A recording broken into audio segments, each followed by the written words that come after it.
Mesdames, Messieurs, amis internautes, bonjour. La troisième édition du Salon international de l'originalité d'Abidjan se tiendra du 25 au 27 octobre à Abidjan. Et pour parler des innovations et des grandes articulations de ce salon, nous avons l'honneur de recevoir pour vous le président du comité d'organisation, M. Bla Frédéric. Monsieur le Président, bonjour. Bonjour. Alors, depuis 2015, donc, le Salon de l'originalité existe en Côte d'Ivoire, entre autres comme objectif, valoriser l'authenticité des produits et des marques et des services, et également créer une plateforme d'échange entre les acteurs de ce secteur. Aujourd'hui, à l'orée de cette troisième édition, est-ce qu'on peut dire que le bilan est satisfaisant? Bien, merci M. Assoumou. Nous pouvons dire que le bilan est satisfaisant. Nous avons commencé au début, en 2015, tout doucement. C'était une idée qu'on avait voulu lancer pour permettre donc aux jeunes entreprises détentrices de brevets de pouvoir sécuriser leur marque. Alors, la première édition qui a eu lieu en 2015 a vu la présentation des différents organes en charge des questions de la protection intellectuelle, notamment l'Organisation mondiale de la protection intellectuelle, qui est arrivée de Genève. Il y a au niveau local l'Office ivoirien de la protection intellectuelle, l'OIPI, et ces deux organes nous ont présenté leur mission et de ce qu'elles pouvaient faire, qui était déjà méconnu du grand public et des entreprises pour lesquelles elles existaient. Donc elles ont mis en relief, elles se sont appuyées donc sur cette tribune qui leur était offerte pour se faire connaître, pour expliquer un peu leurs différentes missions. Il y avait aussi donc les entreprises que nous avons invitées, pour lesquelles le salon était destiné, ceux mêmes pour qui nous protégeons les marques, pour leur faire comprendre le bien fondé de non seulement de déclarer leur propriété, mais surtout de les protéger, pour éviter justement que la contrefaçon et que la fraude prennent le dessus. Alors, après donc cette première année qui a vu mettre en place et définir les missions de ces organes-là, il y a eu la deuxième édition en 2016 qui a vu une participation donc, de plusieurs pays. Je parlais de la France, de la Suisse, du Maroc, du Sénégal, pour ne citer que ces pays-là. Et donc, à l'occasion de cette deuxième édition, il y a eu, parallèlement aux expositions, des ateliers de formation. Alors, au cours de ces ateliers de formation, qui a regroupé à la fois toutes les personnes en charge donc, de l'application des textes de loi, les magistrats, les avocats, les notaires, donc tout ce pilotage juridique, pour essayer donc de regarder les textes de loi qui sont pris pour la protection donc, des œuvres contre la fraude et tout ça. Et à côté de cela, il était bon de savoir les textes existants, leurs insuffisances, en vue de faire peut-être des propositions au gouvernement donc, pour renforcer ces lois-là. Et à côté de ces ateliers, il y a eu également des panels qui ont été animés, ouverts au grand public, qui ont développé les grandes questions donc, qui touchent à la fraude et à la contrefaçon. Et bien entendu, à chacune de ces éditions d'ailleurs, les exposants, donc les entreprises qui profitaient de l'occasion pour présenter leurs différents produits et leurs marques. Et il fallait noter aussi que c'était ouvert au public. Beaucoup sont venus de tous horizons, des étudiants, des hommes d'affaires, des chefs d'entreprise, des citoyens lambda, parce que la question de la fraude elle touche tout le monde. Donc, on peut dire que les bilans sont satisfaisants parce qu'on a vu beaucoup de monde. Alors, les deux éditions précédentes se sont passées au mois de juin, de mai-juin, sous une pluie de notre saison que vous connaissez très bien. Et cette année, nous espérons qu'au mois de novembre, enfin au mois d'octobre, nous ne connaîtrons pas ces grandes pluies. Après donc avoir présenté les acquis des deux précédentes éditions, est-ce qu'on peut savoir quelle thématique a été choisie pour cette troisième édition? Bien, merci. Alors pour cette troisième édition, le thème qui a été retenu est la sensibilisation sur l'originalité des produits et services comme moteur de développement pour une Afrique émergente. Voici donc le thème qui a été retenu. Et ce thème a été choisi pour permettre aux entreprises locales, aux PMI locales, de venir présenter leurs produits et sur la nécessité de protéger les marques pour justement leur permettre de ne pas être contrefaits, plagiés et faire le meilleur bénéfice, bien entendu. Quand on crée des entreprises, c'est pour faire le maximum de bénéfices. Mais si parallèlement à vos activités quotidiennes, vous êtes copié, et que, sachant que celui qui copie n'a pas les mêmes charges, donc naturellement il va vendre en dessous de ce qui est prévu, donc il est votre concurrent direct. Alors il est bon que les produits soient protégés. Donc si nous voulons une Afrique émergente où nous appelons tous les citoyens à l'auto-emploi, donc à créer de par eux-mêmes, il va falloir que ces créateurs soient protégés, que leurs œuvres soient protégées. Et donc ce salon-là vient permettre de donner une possibilité aux entrepreneurs, et pas forcément des entreprises industrielles, mais à tout créateur de voir comment créer et protéger son œuvre. Alors, au-delà de cette UCAM que le salon de l'originalité offre aux acteurs du secteur, quelles seront les grandes innovations et les grandes articulations de cette troisième édition? Bien, alors la première innovation, c'est l'appropriation, on va dire, institutionnelle du salon.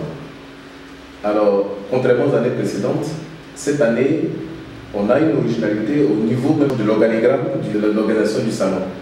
À savoir que le salon est co-présidé par la cellule nationale de lutte contre la contrefaçon, on appelle en abrégé le CNLC, avec son coordonnateur, le colonel Bain le Jeune.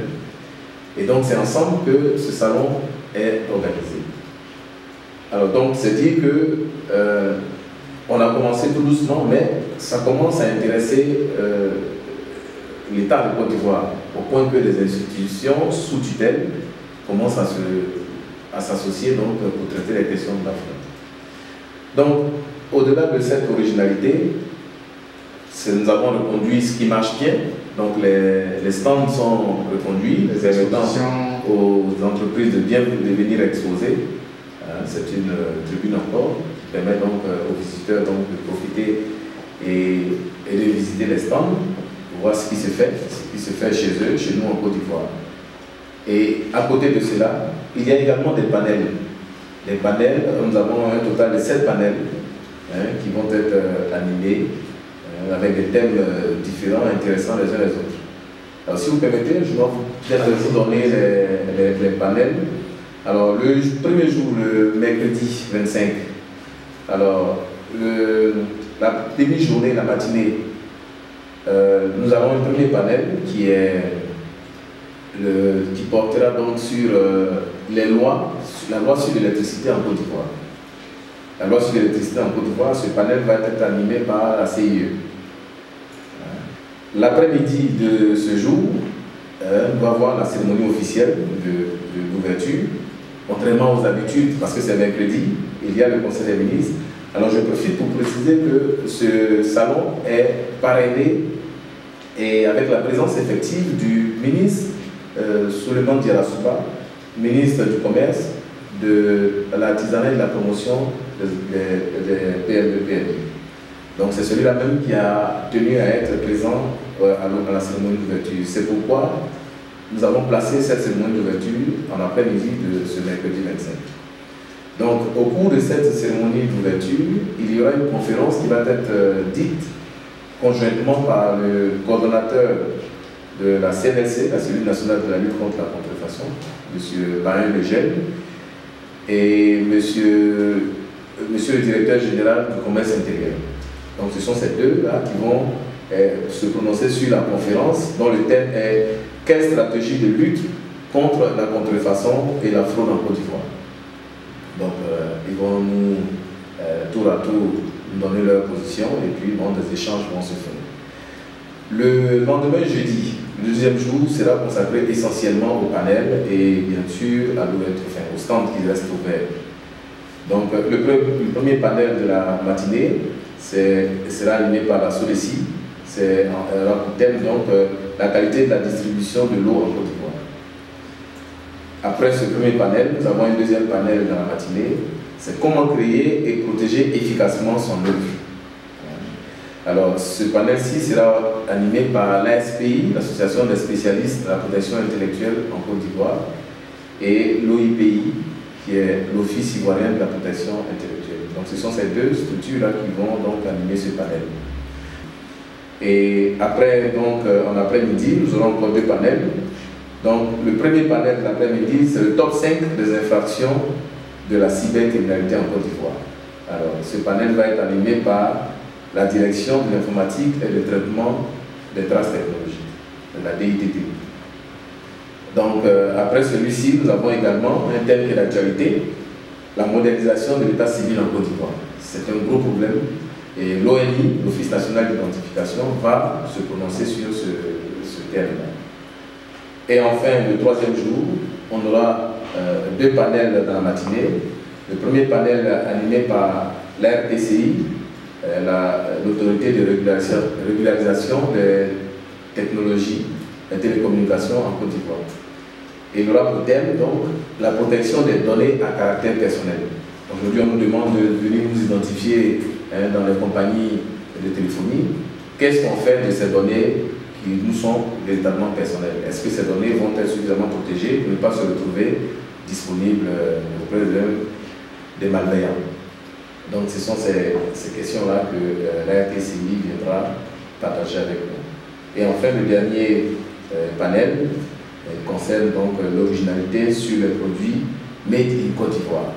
Alors, il va être animé par trois structures, trois PME locales de droit ivoirien purement. On peut les citer, il y a l'entreprise Acacia, l'entreprise Oban et puis l'entreprise Ivoire Blue, qui ont des produits originaux faits en Côte d'Ivoire. Et ceux-là vont venir partager leur expérience, comment ils vivent leur activité, est-ce qu'ils sont plagiés, qu'est-ce qu'ils font pour ne pas se faire plagier, ainsi de suite. Je pense que ce sont des échanges qui vont être intéressants.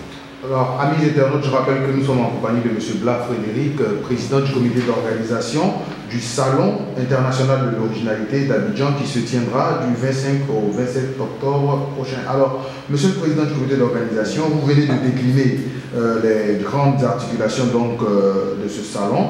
Qui peut participer à cette rencontre et quelles sont les dispositions à prendre? Bien, alors merci. Pour cette troisième édition, nous n'allons pas changer.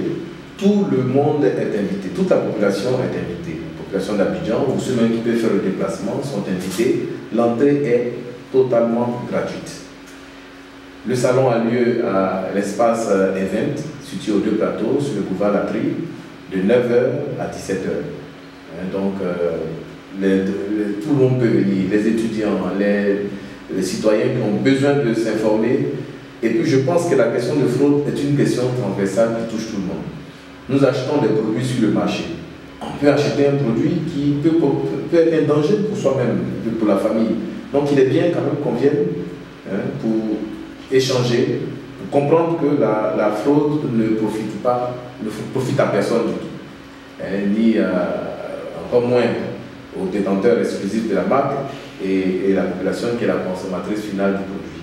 Un produit contrefait est un produit dangereux, parce que celui qui est derrière cela n'a aucune garantie, aucune pression de qualité de produit. Donc lui, l'essentiel c'est d'attirer sur l'étiquette, mais après le produit, est-ce qu'il est de bonne qualité? Surtout les produits alimentaires, c'est là où le danger se situe véritablement.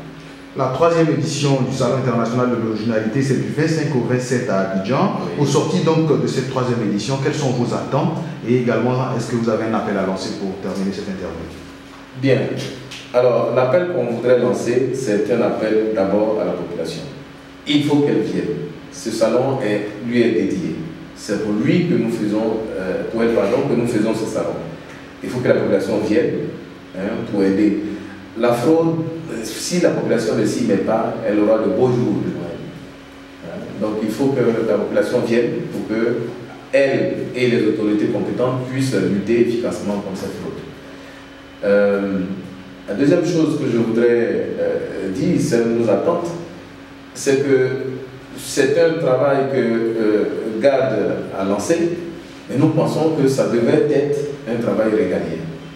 Il faut que l'État de Côte d'Ivoire protège la population et que se saisisse donc de ce salon-là pour profiter profiter également donc, de la tribune pour s'impliquer véritablement. Nous appelons le ministère de l'Industrie, nous appelons le ministère du Commerce, tous ces deux ministères-là nous accompagnent véritablement parce que nous savons comment nous avons mené les deux premières éditions. Ce n'a pas été toujours facile. On s'est même posé la question quelquefois s'il fallait faire les éditions chaque année ou alors s'il fallait modifier la périodicité. Mais nous attendons un appui institutionnel plus fort pour que ce salon devienne un salon international. Mesdames, Messieurs, amis internautes, c'est la fin de cet entretien. Nous avons beaucoup de plaisir à recevoir pour vous le président du comité d'organisation de la 3e édition du Salon international de l'originalité qui s'ouvre du 25 au 27 sur le bord de la lagune Ébrié.